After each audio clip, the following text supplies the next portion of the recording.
Welcome to Sir Win's Accounting Lectures. Today, magkakaroon tayo ng pen and paper video problem solving patungkol sa Lecture 02, Acquisition of PPE, Lump Sum. Actually, nasa description ng video lecture na ito, yung mismong problem under discussion. Kung gusto mong sagutan ng solo at balikan ang lecture na ito kapag tapos ka na, mas mabuti. Kasi, ang accounting ay natututunan not by mere listening but by you doing the problem solving. Pero kung may sagot ka na nga, simulan na natin. And here is our problem. Lecture 02. Acquisition of PPE, Lump Sum. Carl Corbantes Company acquired land, building, and machinery at a lump sum price of 5 million. At the time of acquisition, the entity also paid 400,000 to have the asset appraised. The appraisal disclosed the following: land, 3.2 million, building, 1.6 million, machinery, 1.2 million. Question: compute for the cost to be assigned to land, building, and machinery. First, ano ba itong ating problem? Tungkol sa pagbili ng PPE at lump sum mong binayaran. Meaning, sabay-sabay o magkakasamang binayaran si land, building, machinery sa iisang price na 5 million. Ito yung punto natin. Paano kung ganun? Okay? Ire-record mo ba sila equally divided by 3? Ire-record mo ba sila depende dun sa appraised value o yung kanyang fair value? Na paano kung yung kanilang fair value ay mas mataas o mas mababa? Basta ang punto, hindi ka pantay kung magkano mo binayaran. Kasi di pa nangyayari yun? Kaya mo nga binili ng magkakasama para makatipid ka, makadiscount ka.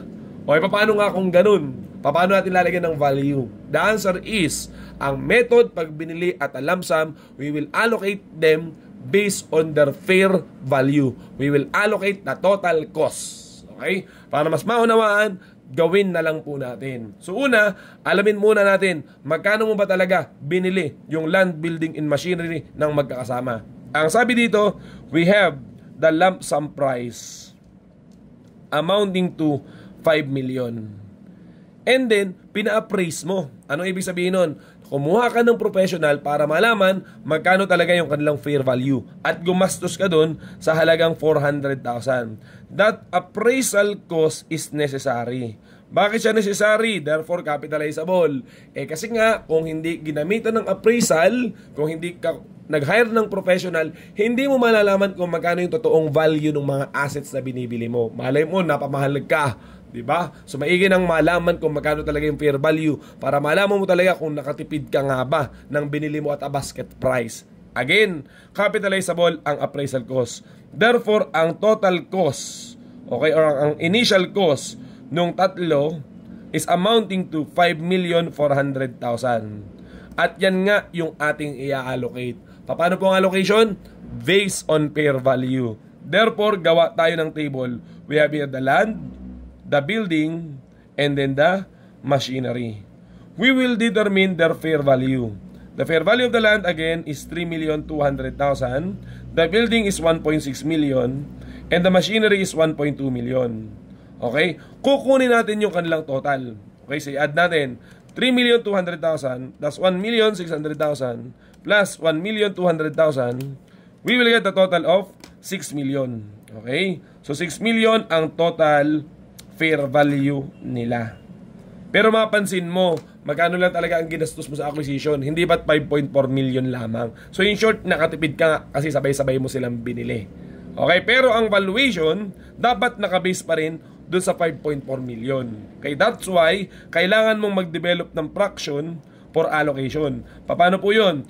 Numerator is kung ano yung asset na nilalagyan natin ng allocation. Let's say land. So therefore, let's say 3.2 million is just simply 32. And then the denominator would be the total, which is 6 million or simply 60. Nireduce natin ng lowest term. Ganon din yung building, 16 over 60. And yung machinery, 12 over 60. Pagkatapos nun, magkakaroon na nga tayo ng allocation ng initial cost. Magkano ba yung i-allocate natin? Hindi ba 5,400,000. So siya muna ang unang masasagutan dito. And then afterwards, itong amount na to, i-multiply natin doon sa fraction. Para maintindihan, gawin na lang po natin. So 5.4 million, okay, multiply by, okay, 32 over 60. So times 32, ayan, divided by 60. So the allocation for the land is 2,880,000. Okay, we do for the building, 5.4 million, okay, multiply by, okay, 16 divided by 60. So we will get 1,440,000. Same procedure para sa machinery. 5.4 million multiply by 12, okay, divided by 60. So we will get 1,080,000. Ganyan lang kasimple yung kaniyang allocation.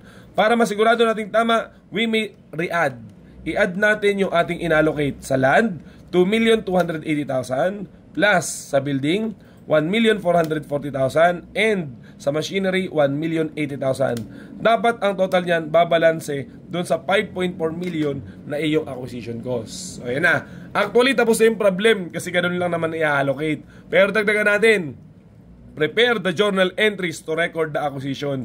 So basically, you're just going to debit the land amounting to 2,880,000. You're going to debit the building, 1,440,000. You're going to debit the machinery, 1,080,000. And you are going to credit cash since the acquisition is through cash, amounting to 5,400,000. Inuulit po natin, hindi natin ginamitan ng entry o hindi napansin sa entry ang fair value sapagkat nga total basket price mo binili. Okay? So sana may natutunan ka kung sakaling ang problem or ang acquisition is through lump sum, okay, with a single price. So yun lamang at maraming salamat.